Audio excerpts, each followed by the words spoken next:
Hey fam, welcome to another 7-minute social. I just want to dive into this question. And here's the question. What does it mean and what does it look like to be a Christian? What does it mean for you personally?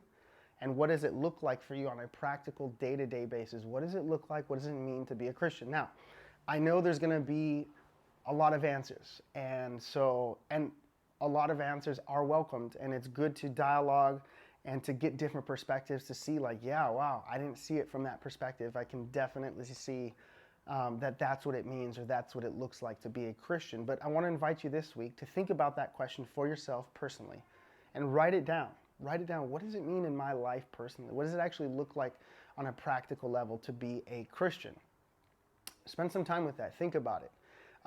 But today I want to offer just one point of view.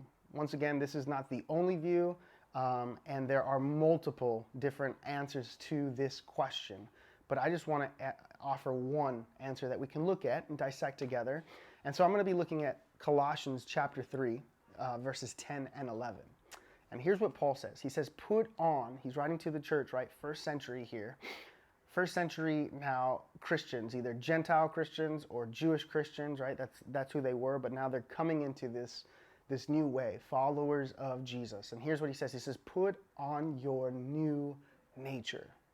In other words, you are a brand new creation because of what Jesus lived, right? So you are a new creation because Jesus was the firstborn of this new creation, right? He is the goal of the creation.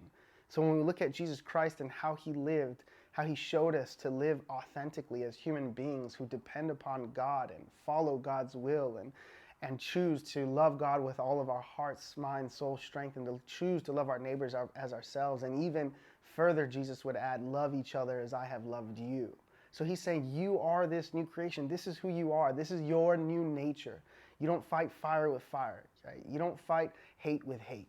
You don't, somebody punches you, he says, yo, turn the cheek, right? He's saying, this is a new nature. It's a whole new way of life. This is your new creation. This is the human race that I anticipate, that I want you to be. So he says, and be renewed, okay? So be renewed, right? To be rejuvenated, renewed, right? Like I'm getting new life. How do I do it? He says, as you learn to know your Creator and you become more like Him. So the way that you and I renew ourselves on a day-to-day basis is simply by getting to know our Creator. Right? As we get to know our Creator, we become more like Him. And in becoming more like Him and getting to know Him, it actually renews our heart, our mind, our soul, our spirit. It connects us with the bigger picture of life. It adds meaning and purpose.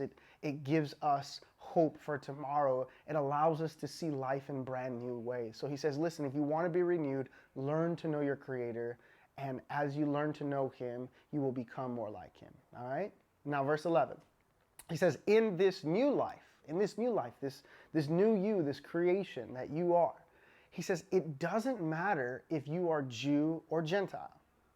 Now, I just want you to picture for a moment, you and I are first century people, right? Whether we're Jews or whether we are Gentiles, whatever it might be. And so he's saying at this moment, right, you would take pride and ownership and honor and be like, yeah, I'm a Jew. Right? If you're Jewish, I'm a Jew and I'm proud of it. I'm a part of God's chosen people, and everybody else is whatever.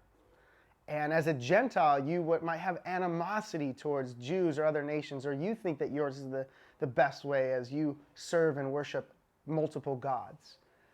But here he comes, and now he's saying, listen, in this new life that God has given you through Jesus, it doesn't matter if you are Jew or Gentile. Wow.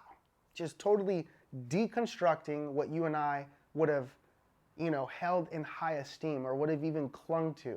But he says, listen, in this new life, it doesn't matter if you're Jew or Gentile. It doesn't matter if you're circumcised or uncircumcised. And so, of course, we know that there was a covenant at one time with God and His people, specifically the men. And part of knowing that you were a part of the in group and had this covenant with God, you were a covenant people, was men got circumcised. Which is why Jewish boys would get circumcised at 8 days old, right? They'd get circumcised to show that, hey, I'm in this covenant with Yahweh God. But now he's going, listen, it doesn't matter if you're Jew or Gentile. It doesn't matter if you're circumcised or uncircumcised. It doesn't matter if you're barbaric, if you're uncivilized, slave or free, Christ is all that matters. Christ is all that matters. Christ is all that matters. Man, just let that sink in. It doesn't matter if you're Jewish. Christ is all that matters. Yes, we honor it. Yes, it's beautiful. But listen, when you're pledging more allegiance to your religion or pledging more allegiance to your culture, when you're pledging more allegiance to your political party, when you're pledging more allegiance to whatever else, whenever that other thing becomes an ultimate in your life and you put it equal either with God or above God, sometimes we don't even recognize that we're doing that. But he says, listen, Christ is all that matters, all right? Why? Because he lives in all of us. Wow. He lives in all of us, for Christ is all and in all. Christ is all and in all. Christ is all? Yeah, and in all. Christ is all? Yeah, and in all. What? And while Paul didn't have the scientific language, who's the creator of the atom, the proton, and the neutron? Right? God is. And what is reality that you and I live in, this planet that we call Earth? What is it all made up of? Atoms, right? Proton, neutron, electron. And who's the one who holds all of that life together? God's the one who holds all of that together. So we could say that you and I, right, this planet called Earth, this universe, it is an extension of the life of God. For think of it as like, God is the, this source that's giving life to this planet. And if you were to pull the plug, right, all of a sudden, there's no more life. Right? When you plug in your phone at night, what's giving it, the phone is amazing, it's powerful, and it does a lot. But without that power, that outlet, that source, it doesn't matter how awesome it is, it's dead.